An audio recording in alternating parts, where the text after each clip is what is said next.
देख लीजिए हम अचेत कैसे हो गए। हमारी तलवार, ये स्थान कौन सा है, कहाँ है हम? अजय, हम आपको पूरी बात इस समय हमें दुर्ग में होना चाहिए। हम यहाँ क्या कर रहे हैं? हमारे प्रश्न का उत्तर दीजिए आप। इस समय हम यहाँ क्या कर रहे हैं? हमें दुर्ग में होना चाहिए। मेवाड़ के भविष्य के लिए अजयराज। अच्छा, ये सब क्या हो रहा है?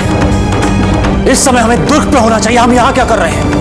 प्रताप को साका और जौहर से पहले होने वाले उत्सव भोज में संभवतः इन सभी ने हमारे भोजन में मूर्छित होने वाली औषधि मिला दी होगी।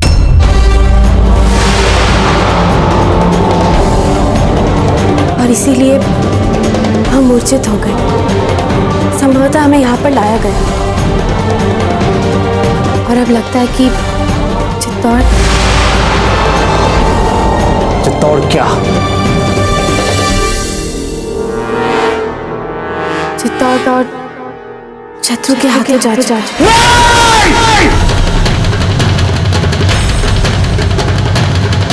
हमें कुछ करना होगा। हमारी बात सुन लीजिए बाबूजी।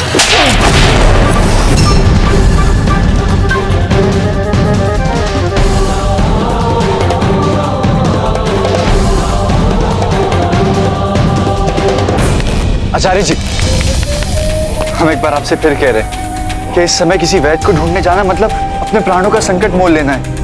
और चित्तौड़ तो जीत ही लिया है मुगलों ने, तो इस बात का क्या प्रमाण है कि वो बाकी के बचे हुए राजघराने को नहीं ढूंढ रहे होंगे? वक्त वो ढूंढ रहे हों, किंतु इतना अवश्य है कि यदि इस समय हमें कोई वैद्य नहीं मिला तो राणा जी के प्राण अवश्य ही निकल जाएंगे। पता नहीं क्यों, ठीक है, बिना किसी बात के हमारा हृदय बैठा जा रहा है आचार्य। जगमोहन, ये समय नहीं है व्यर्थ बातों के लिए। चलिए, तो ध्यान रहे हमारी पहचान और हम यहाँ रुके हैं, इस बात की किसी को भनक तक नहीं होनी चाहिए। ये सर। मित्र नहीं, शत्रु है आप। छल किया आपने हमारे साथ, छल, धोखा दिया आपने हमें। हम प्रताप सिंह उस मुगल को चित्तौड़ नहीं देंगे, किसी हाल में नहीं देंगे। रावत जी, जयमल जी, पत्ता, कल्ला, साना जी, अपने बाकी सिपाहियों के साथ हम जाकर उस मुगल पर आक्रमण करेंगे। नहीं छोड़ेंगे हम उसे। हम राजपूत हैं, किंतु आप देशद्रोही निकले, देशद्रोही।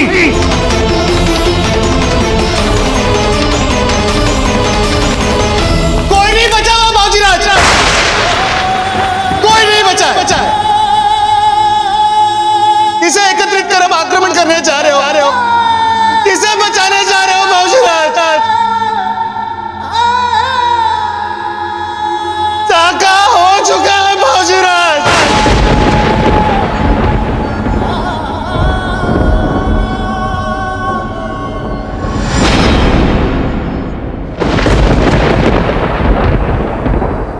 सभी वीर योद्धा ने अपने प्राण निछावर कर दिए। जयमल जी, पत्ता, कल्ला, सांडा जी, सरदार जी, रावत जी।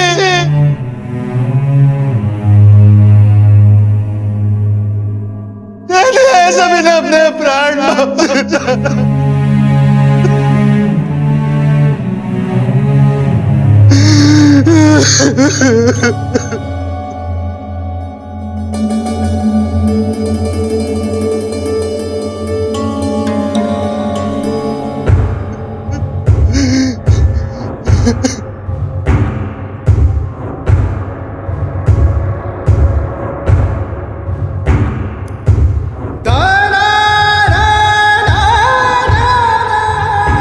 बाबूजी राज, एक क्षण के लिए तनिक विचार तो कीजिए।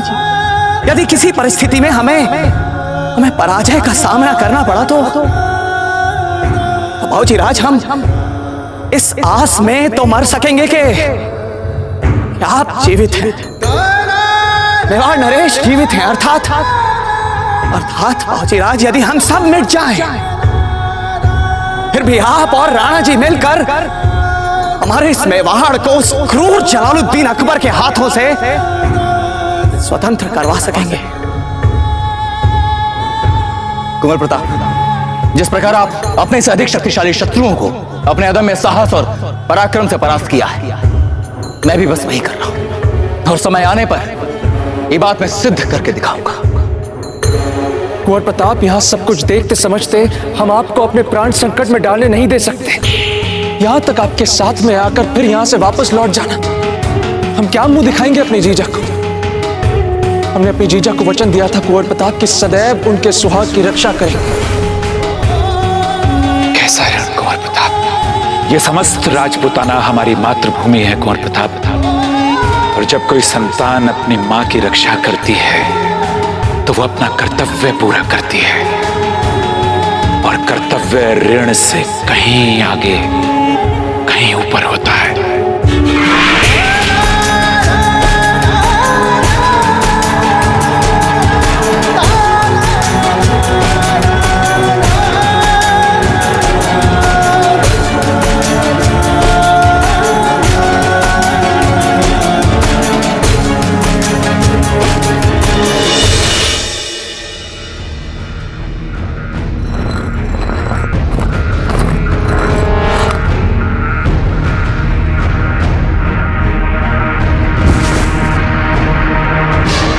शीघ्र कीजिए, इससे पहले कि हमें यहाँ कोई देख ले, इससे लेके निकल लेते हैं हम यहाँ से।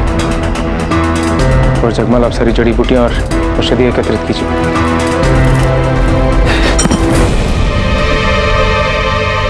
आप अत्यंत भयभीत प्रतीत हो रहे हैं, और यही कारण है कि हम आपको स्मरण दिला दें कि चित्तौड़ पर मुगलों का राजा अर्थात राजपूताना में कोई ऐसा क्षेत्र नहीं जहां हम सुरक्षित हो, और यही कारण है कि हमें अपनी पहचान और हम कहाँ छिपे हैं इस बात की किसी को जानकारी तक नहीं होने देनी, और अब तक नहीं। जानते हैं, आप इन्हें शीघ्र यहाँ से लेके चलिए ताकि हमारे ताजीराज का उपचार कर सके।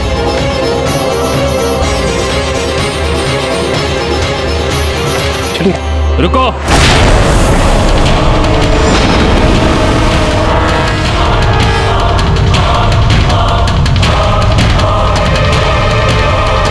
खबरदार!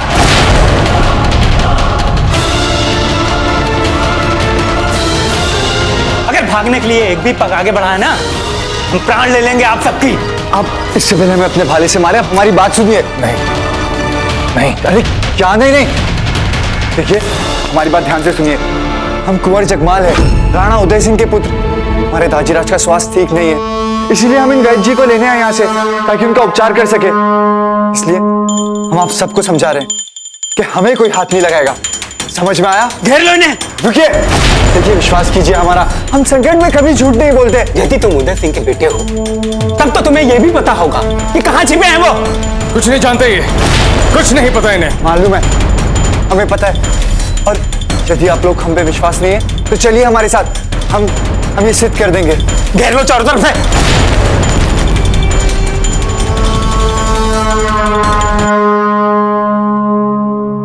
झुंड की झुंड मुगल सेना चित्तौड़ दुर्ग पर उमड़ और हमारे वीर राजपूत चट्टान बन मुगलों की हर एक नए लहर से जूझ रहे थे। अपने प्राण हथेली में लिए आखिरी सांस तक लड़ रहे और फिर धीरे धीरे कर मुगलों की विशाल सेना के सामने उन्होंने अपने प्राण न्यौछावर कर दिए।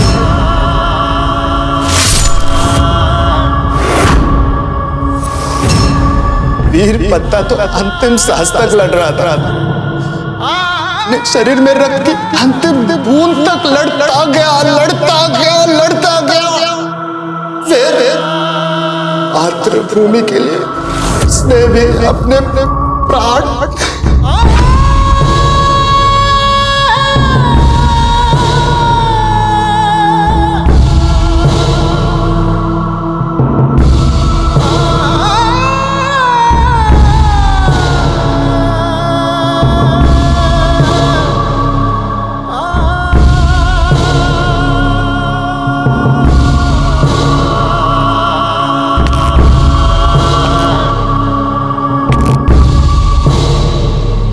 अपराधी हैं हम आपके अजब थे, हम आपके अपराधी हैं।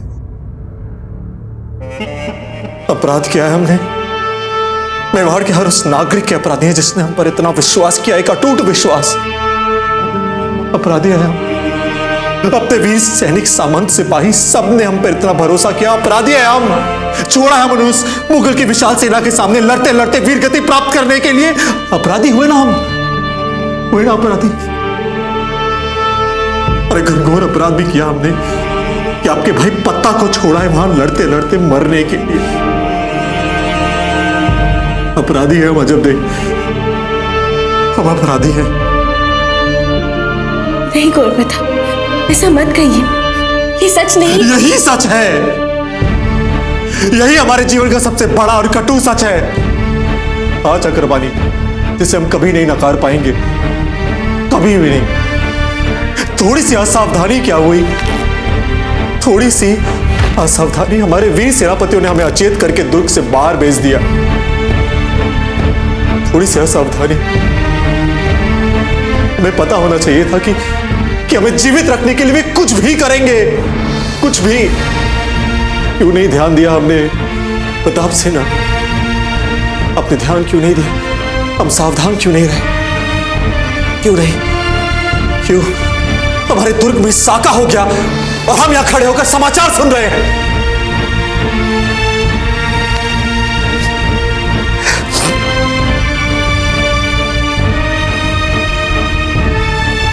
आप घबराइए मत अजब, आप घबराइए मत। अब तो वीर सेनापतियों का बलिदान व्यर्थ नहीं जाएगा। उनके बलिदान का बदला लेंगे हम उस मुगल से, उनके रक्त के एक बूंद का बदला लेंगे हम। नहीं छोड़ेंगे हम उस मुगल को। पत्ता, रावत जी, जयमल जी, ईसादास जी, कल्ला, सबका सबके बलिदान का बदला लेंगे। उस मुगल को एक ऐसी मृत्यु देंगे कि उसकी आत्मा तक कांप उठेगी। नहीं छोड़ेंगे हम उस मुगल को, नहीं छोड़ेंगे हम उस मुगल को। ठीक है गौर प्रताप, तो फिर हमें भी अपने साथ ले चलिए। आपके साथ साथ हम भी अपनी मातृभूमि के बलिदान के लिए पीछे नहीं हटेंगे। चलिए। बाबूजी, बाबूजी एक क्षण हमारी बात सुन लीजिए। आप दोनों भावनाओं के जोर में जा तो रहे वहां पर अकेले, तो आपका ये जाना आत्मघाती हो सकता है। आत्महत्या और मातृभूमि के लिए प्राण न्यौछावर करने अंतर होता है चक्रपाणी, अंतर होता है। चलिए चलते हैं। बाबूजी, परंतु हमारे वीर योद्धा ने इसलिए अपने प्राण दिए ताकि आप जीवित रह सके बाबूजी, और पूरी तैयारी कर फिर से मुगलों से लड़ सके, उनसे बदला ले सके, पूरे राजपुताना को एक कर उनका विरोध कर सके बाबूजी। चक्रपाणी, हमारे तुच्छ जीवन के लिए उनका दिया हुआ ये बलिदान व्यर्थ सा लग रहा है। इस बोझ के तरह हम साथ नहीं रह पा रहे हैं। भीख में मिला हुआ ये जीवन मृत्यु से भी अधिक दुखदायी है चक्रपाणी। नहीं चाहिए ऐसा निरर्थक जीवन जो मातृभूमि के काम ना आ सके। नहीं चाहिए हमें। चले आ सकते हैं। बाबूजी, कुंवर प्रताप, राणा जी का स्वास्थ्य अचानक बहुत बिगड़ गया है। वे अचेत हो चुके हैं। उन्हें अत्यंत आवश्यकता है आपकी।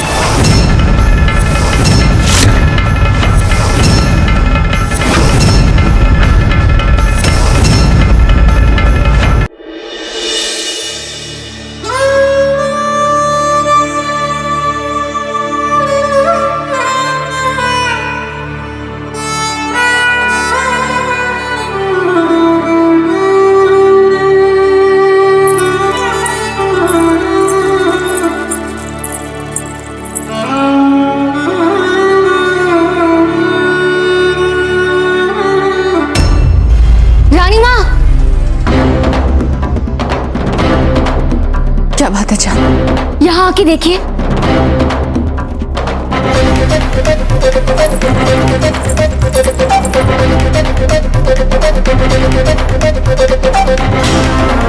एकलिंग जी, ये हम पे आक्रमण करने।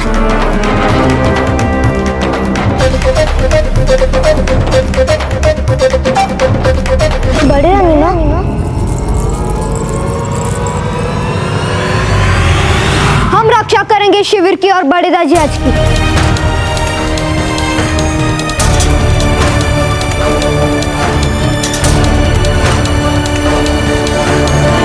सोचिए बाबूजी, इस समय बिना तैयारी के मुगलों से लड़ना उचित है या पिताजी का जीवन? बाजीराज इस समय दाजीराज का जीवन बहुमूल्य है, ना केवल हमारे लिए बल्कि पूरे मेवाड़ के लिए। और बाजीराज ऐसे संकट स्थिति में आप यदि यहाँ से चले गए तो अनाथ हो जाएगा मेवाड़। हाँ कुंवर, इस तत्कालिक संकट में हमें अपनी सभी व्यक्तिगत भावनाओं को और प्रतिशोध की ज्वाला को नियंत्रित करना पड़ेगा। बाजीराज को आपकी आवश्यकता है, आपको जाना चाहिए।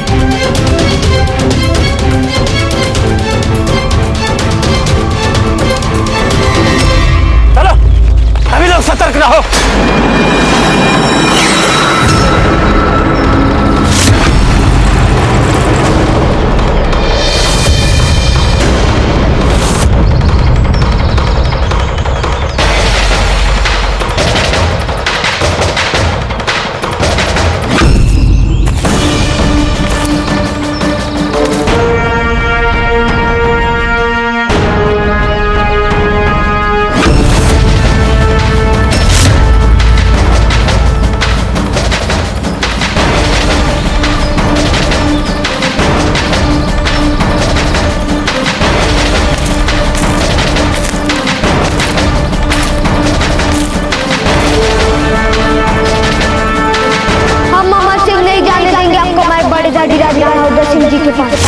राणा उदय सिंह जी, हम तब से क्या कह रहे थे, लेकिन कोई सुनता है क्या हमारी?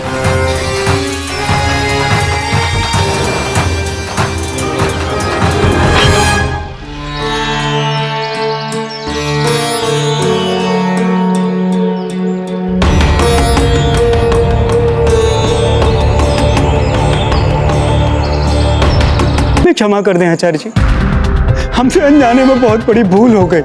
हमें लगा कि आप और कुंवर जगमाल मुगलों की ओर से है और छल से हमारे गांव को लूटने और दास बनाने आ रहे हैं। ऐसा ही किया है मुगलों ने, कहीं बल से तो कहीं छल से हमारे गांव को लूटा है और उन्हें दास बनाया है।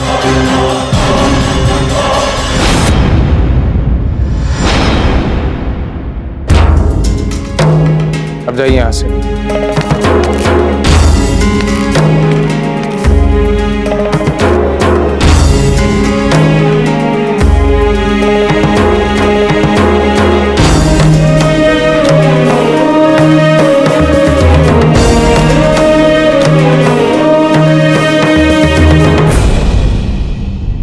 महारानी साहब, लगता है राणा जी को भीषण हृदयाघात पहुंचा है।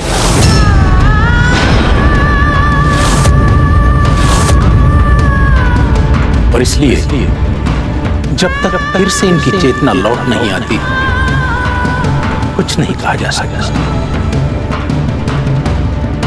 और हाँ, यदि इनकी चेतना शीघ्र नहीं लौटी तो क्षमा चाहता हूं।